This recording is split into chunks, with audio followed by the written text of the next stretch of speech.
halkani waa Gaacir Media. Dhageystayaasheena iyo daawadayaasheena sharafta mudan. Soo dhawaada wararkeena. Qodobada wararkeena ugu waaweyn waxaa ka mid ah shirkii cimilada adduunka ee Glasgow, Scotland ka socday oo heshiis laga gaaray. Britney Spears oo xorriyadeedii dib u heshay. Shaqada Tunisia oo sameeyay banaanbax ka dhan ah madaxweynahooda. Maxkamadda sare ee Hindiya oo go'aan ka soo saartay wasakhowga hawada ee ka jira caasimadda Delhi. U soo dhawaada warkii oo faahfaahsan. Hogaamiyayaal 200 oo waddanka kala socday ee ku shiray Scotland ayaa heshiis ka gaaray arrimaha isbeddelka cimilada. Shirkan oo ka socday Glasgow, Scotland ayaa gunaanadkii wadamo 200 ah oo caalamka kala socda ayaa heshiis ka gaaray arrimaha isbeddelka cimilada. Heshiiskan waxaa loo bixiyay Glasgow Climate Pact. Heshiiskan ayaa la rajeynayaa inuu wax badan ka qaban doono arrimaha isbeddelka cimilada adduunka, gaar ahaan yareynta diiqowga hawada iyo wixii la mid. Britney Spears oo xayiraadii laga qaaday. Britney oo ahayd gabar fanaanad Mareykan ah ayaa xorriyadeedii dib u heshay kadib muddo 13 sano oo xayiraad saarneed. Xayiraadaas oo kaga timid waalidkeed, gaar ahaan sanadkii 2008 markii hoos u dhac uu ku yimid sumcadda Britney ee ay bulshada ku dhex lahayd. 13 sano Britney waxay ahayd qof la ilaaliyo oo aan go'aan lahayn, gaar ahaan arrimaha nolosheeda, oo go'aanka nolosheeda waxaa gaar u lahaa aabaheed, Mr. Jimmy Spears. Haddaba, taariikhdu markay ahayd 13 bishan November 2021, qareenka Britney, Mr. Matthew, ayaa sheegay in Britney xorriyadeedii dib loogu soo celiyay oo dadaal dheerna lagu bixiyay. Haddaba, Britney dhinaceeda ayaa sheegtay 13 sano ee xayiraadda waalidkeed saareen in ay ka soo gaartay waxyeelooyin aad u tiro badan, gaar ahaan dhinaca maskaxiyan iyo dhaqaalaha la xiriira. Fanaanadan oo hadda 39 sano jir ah ayaa waxaa la rajeynayaa in fankeedii 13 sano ay ka maqneed in ay dib ugu soo noqon doonto. Halka aad warkaas kala socotaan waa Gaacir Media. Shacabka Tunisia oo sameeyay banaanbax ka dhan ah madaxweyne Saacid. Banaanbaxan oo ku soo aaday xilli madaxweynaha uu xilkii ka qaaday ra'iisul wasaarihiisa iyo baarlamaankii uu kala diray. Haddaba, banaanbaxan ayaa waxaa soo qaban qaabiyay kooxo la magac baxay muwaadiniinta ka dhanka ah inqilaabka ama afgembiga. Banaanbaxayaasha ayaa dalbanaya in madaxweyne Saacid uu soo celiyo baarlamaankii shacabka ay soo doorteen iyo inuu ilaaliyo xorriyatul qowlka iyo dhaqanka dimuqraadiyadda. Muwaadiniinta ayaa ka cabsi qaba, waa siday sheegeen, inuu madaxweynaha isku beddelo kaligii taliye. Maxkamadda Hindiya ayaa amartay in guryaha lagu shaqeeyo wasakhowga hawada ee caasimadda ka jira awgeed. Caasimadda Hindiya ayaa la ildaran wasakhowga hawada, tanna waxay sababtay in ay hakad galaan hawl maalmeedka muwaadiniinta Hindida ee ku dhaqan caasimadda. Haddaba, iyadoo ka duuleyso maxkamadda sare ee Hindiya ayaa go'aamisay in guryaha lagu shaqeeyo. Warbixinta ayaa intaa ku daraysa in caasimadda New Delhi ee Hindiya ay ka mid tahay magaalooyinka wasakhowga hawada ee saa'idka ah uu ka jiro, taasoo waxyeeleysa mar walba caafimaadka iyo dhaqaalaha bulshada ee magaaladaasi ku dhaqan.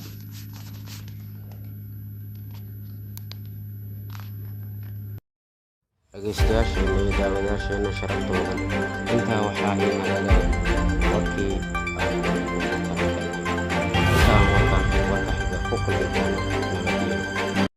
halkani waa Gaacir Media.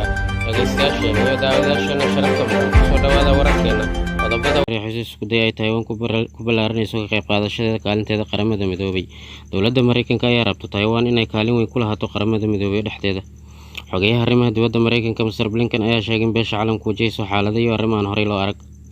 Sidoo kale wuxuuna ku baaqay dhammaanba wadaagta in ay ka qayb qaataan sidii ay ku wajihi lahaayeen dhibaatadan. Tani oo ka mid tahay, ayuu yiri, shacab 24 milyan oo ku nool Taiwan. Antonio Blinken ayaa intaa raaciyay in ay rabaan sidii ay Taiwan qayb uga noqon lahayd ururka duulimaadka caalamka iyo hay'adda caafimaadka adduunka. Dhinaca kale, wasiirka arrimaha dibadda ee Taiwan ayaa sheegay in hanjabaadaha dhanka Shiinaha uga imaanaya ay sii kordheen. Waxa uu tilmaamay daandaansiga iyo hanjabaadaha Shiinaha uga imaanaya dhinacooda in ay tahay halis amni oo heer caalami ah. Halkani waa Gaacir Media.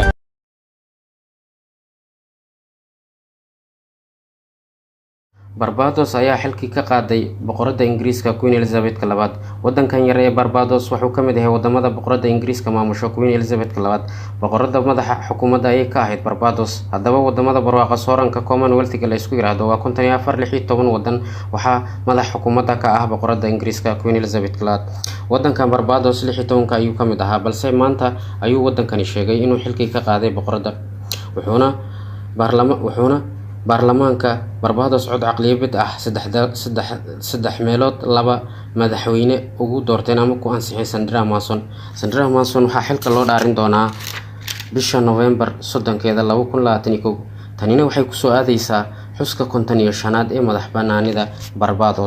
halkani waa Gaacir Media, dhageystayaasheena iyo daawadayaasheena sharafta leh, soo dhawaada wararkeena. qodobada wararkeena ugu waaweyn waxaa ka mid ah Shiinaha oo tijaabiyay gantaal nuclear xambaaro oo hypersonic ah.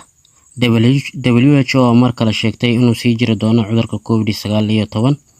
Koonfurta Kuuriya oo sameysay bandhig carweed warshadaha difaaca wadankeeda la xiriira, iyo wadanka Barbados oo xilki ka qaaday boqorada. Shiinaha oo tijaabiyay gantaal xambaarsan nuclear oo hypersonic ah.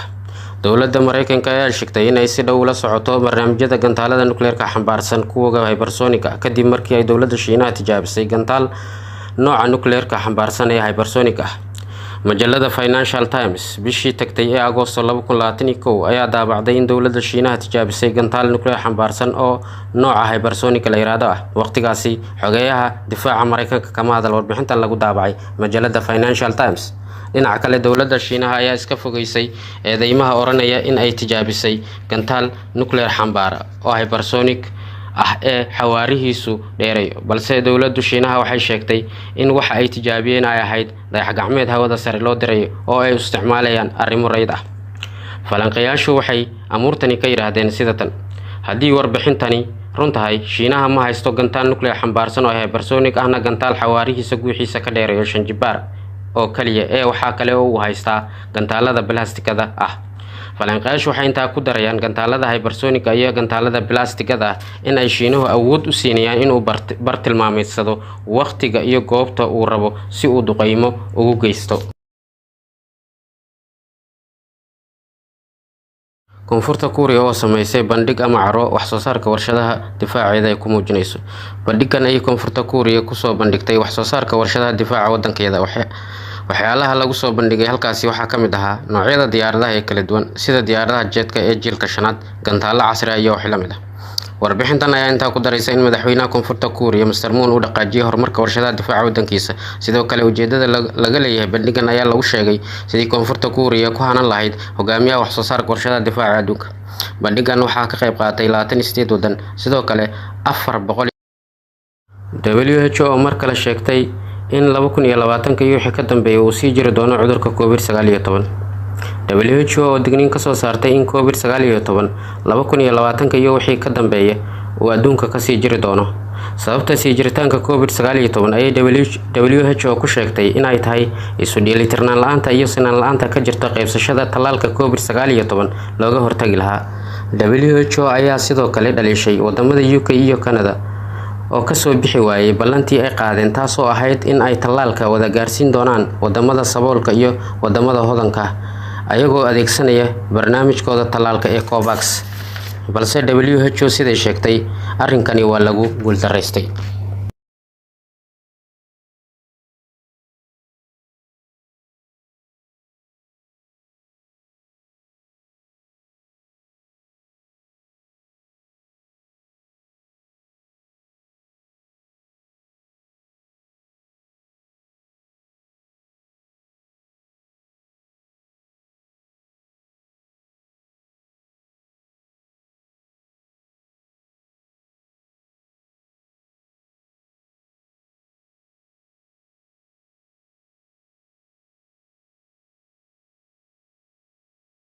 halkani waa Gaacir Media, dhageystayaasheena iyo daawadayaasheena sharafta leh, soo dhawaada wararkeena.